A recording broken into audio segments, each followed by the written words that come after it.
Hello everyone, welcome back to my channel.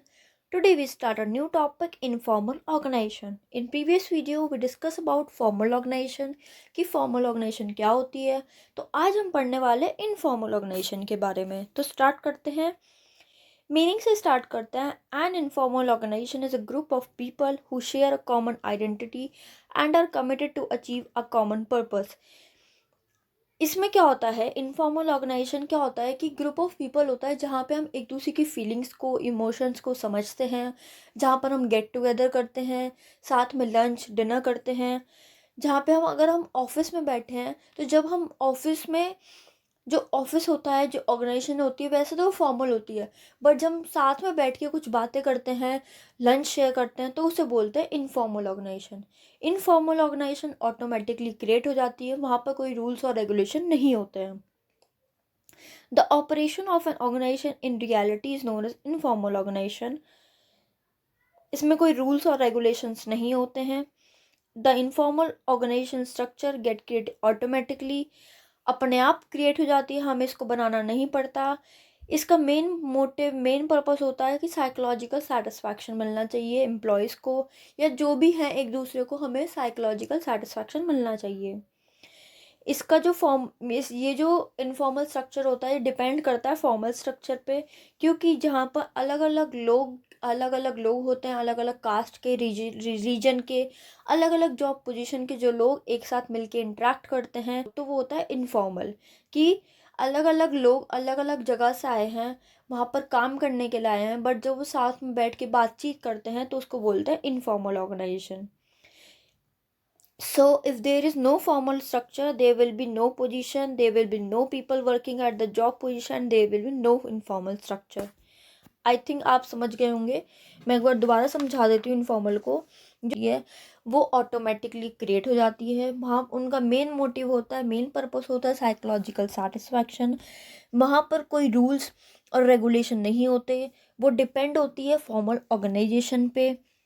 और informal organisation में यहाँ वहाँ पे कोई सुपीरियर, कोई सबॉर्डिनेट, ना कोई स्केलर चैन, कुछ फॉलो नहीं होता वहाँ पे ओरल कम्युनिकेशन होता है, डायरेक्ट कम्युनिकेशन होता है. वहाँ पे हमें किसी से पूछना नहीं पड़ता कि हम किससे बात करें, या हमें पहले देखना पड़ेगा कि स्केलर चैन के थ्रू. वहाँ पे कोई स्केलर चैन नहीं होती है.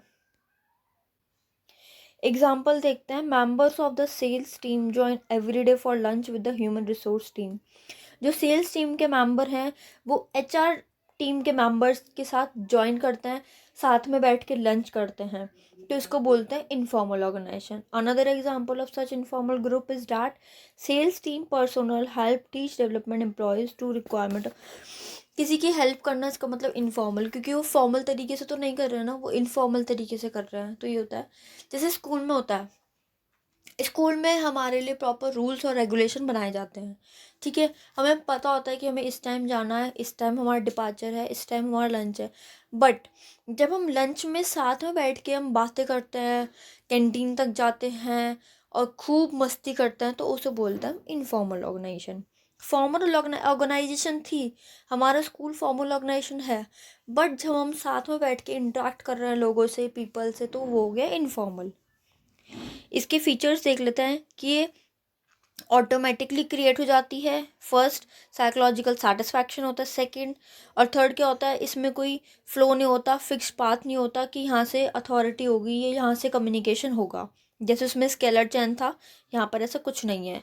Source of information can not be known.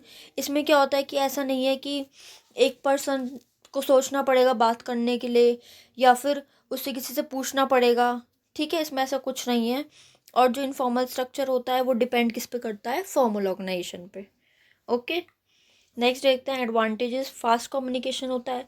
हम जब साथ में बैठ के बात कर रहे हैं तो यहाँ पे एकदम से कम्युनिकेशन हो रहा है, हमें पहले किसी दूसरे को बताना, फिर किसी तीसरे को बताना, ऐसा नहीं हो रहा है. फुलफिल सोशल नीड फुलफिल हो रही है, क्योंकि हम एक दूसरे को समझ रहे हैं. करेक्ट फीडबैक मतलब कि जब हम किसी दूसरे बंदे को बात बताते हैं तो ज़रूरी नहीं वो उसी इंसान को बिल्कुल जैसा हमने बताया वैसे ही बताया, कुछ ना कुछ तो अलग हो ही जाता है. तो इसका मतलब क्या होता है, जब हम किसी से डायरेक्ट बात कर रहे हैं तो इसमें करेक्ट फीडबैक मिलता है हमें. प्रमोट्स क्रिएटिविटी को प्रमोट्स करते हैं कि किसी ने कुछ अच्छा करा तो उसे इनिशिएट करते हैं. बेटर रिलेशनशिप, इससे हमारे रिलेशनशिप क्या होता है, बेटर होते हैं, हम एक दूसरे को समझते हैं, हम एक दूसरे की हेल्प करते हैं, इसमें ये एडवांटेजेस होते हैं। डिसएडवांटेज, स्प्रेड र्यूमर्स, र्यूमर्स मतलब होता है अफवाहें, इसमें अफवाहें बहुत फैलती हैं, इसमें कोई वर्क का ये नहीं होता कि सिस्टमैटिक वर्क हो रहा है, इसमें ओवरलैपिंग भी हो जाती है। मे bring negative result, negative result in the sense कि क्या पता कोई नेगेटिव बात कह रहा हो, बता रहा हो, हम उसे समझ ना रहे हो, क्योंकि हम साथ में बैठ के बात कर रहे हैं, कोई कुछ भी कह सकता है।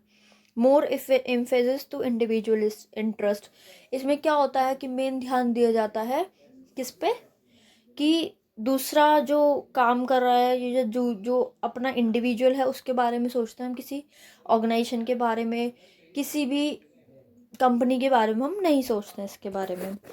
तो आप फॉर्मल और इनफॉर्मल के बारे में अच्छे से पढ़ लीजिएगा, ये एग्ज़ाम में ज़रूर आते हैं। और जिसको जो भी क्वारी हो प्लीज़ कमेंट करके ज़रूर बताएं। So thank you guys, and do like, comment, share and subscribe to my channel. So thank you.